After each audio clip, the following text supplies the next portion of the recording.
大家好，这里是 Jeffrey Tech。iPhone 之所以能够在智能手机发展初期受到消费者的高度关注，靠的就是其对用户基础体验的重视。近些年来， iPhone 在性能、影像上不断攀升，但最基础的电池和信号问题始终都没能解决。如今，手机市场的电池大战早已打响，一众安卓品牌均带来了自研的电池技术，目的就是做好手机最基础的体验。反观苹果，尽管在 iPhone 15 Pro 与 iPhone 15 Pro Max 上使用了更轻的钛金属外壳，但电池容量并未增加，且快充速度也与前代保持一致，这种原地踏步属实有些不够看。最新机型苹果 iPhone 16系列预计还有1个多月就要亮相了，那么这一代的续航能力可以期待吗？和安卓旗舰相比还有多少差距呢？先说好消息，这次终于可以和续航焦虑说再见了。年初已经出现了 iPhone 16全系电池容量的爆料，与前代机型相比 iPhone 16 Pro 和16 Pro Max 预计都会搭载更大的电池，并且早期的爆料还分享了概念图，显示苹果将取消 L 型电池设计。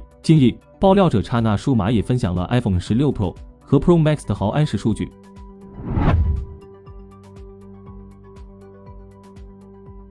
据刹那数码最新爆料， iPhone 16 Pro 电池容量为3577毫安时，16 Pro Max 为4676毫安时。作为对比，前代 iPhone 15 Pro 和15 Pro Max 的电池容量分别是3274毫安时和4422毫安时，也就是说，新机 iPhone 16 Pro 和16 Pro Max 分别增加了303毫安时和254毫安时，约合 9.25% 和 5.74%。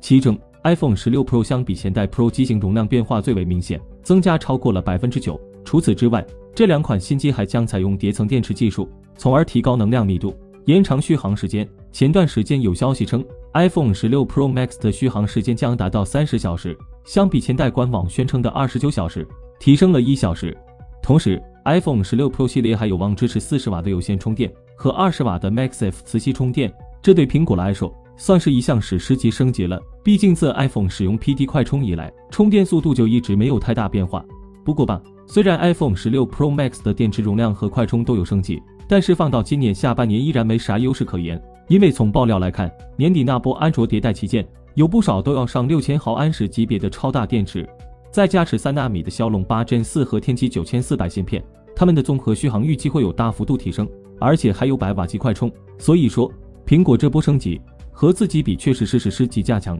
但和友商比依然存在很大差距。至于 iPhone 16和16 Plus 的电池容量，早期的爆料显示分别为3561毫安时和4006毫安时，相比前代，前者增加了 6.3%， 后者下降了 8.6%。比较意外的是 iPhone 16 Plus 的电池容量居然不增反降。要知道，前2代 Plus 机型本身就没啥竞争力，唯一值得说到的点就是续航。而从目前爆料来看，今年的16 Plus 依旧缺席高刷，现在电池容量又被砍一刀，如果不增加其他卖点，那就彻底没有竞争力了。但值得注意的是，此前有消息称 iPhone 16 Plus 将会采用更加轻薄的机身，也许这就是导致该机电池容量下降的关键原因，这可能也是为明年的 iPhone Slim 超薄新机提前做铺垫。不知道续航和轻薄，大家更在意哪个？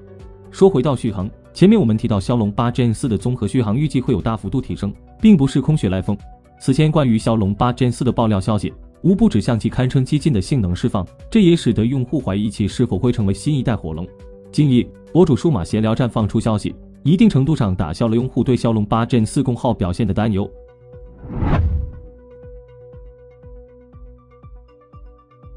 数码闲聊站表示，根据技术资料，骁龙8 Gen 4在性能做到 Android 之最的同时，相较骁龙8 Gen 3降低了功耗。能够有这样的成绩，与骁龙8 Gen 4搭载的自研 CPU 有关。据悉，骁龙8 Gen 4将搭载高通自研的 Orin CPU， 与此前的 ARM 架构 CPU 相比，新的自研 CPU 无疑有着更高的自主性。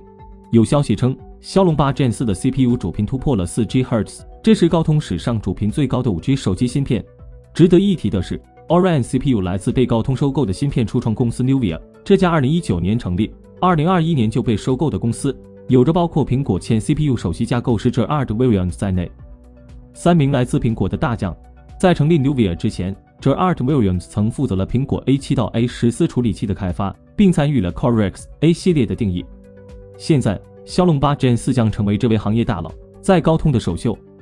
综合现有信息来看，全新的高通骁龙8 Gen 4将会在提升性能的同时降低功耗，这也令人更加关注搭载了这颗芯片的手机产品的实际表现。参考以往的消息来看，首发机型有可能会是小米的新一代数字旗舰小米15系列。结合爆料信息来看，全新的小米15和小米15 Pro 将调整外观设计，搭载6000毫安时左右容量硅负极电池，后置搭载 50MP 超大底固定大光圈主摄加 50MP 5X 新潜望键，支持最新 AI 大模型超分算法。与此同时 ，iQOO 13系列、OPPO Find X8 系列、一加13、真我 GT6 Pro 几款骁龙8 Gen 4机型也有望采用6000毫安时电池。以上就是本期视频的全部内容了。尽管 iPhone 的续航目前已经不是短板，不过与友商手机相比 ，iPhone 确实有非常大的差距，希望今年能有所改进。大家觉得届时 iPhone 16的续航综合实力和一众安卓旗舰能拼一拼吗？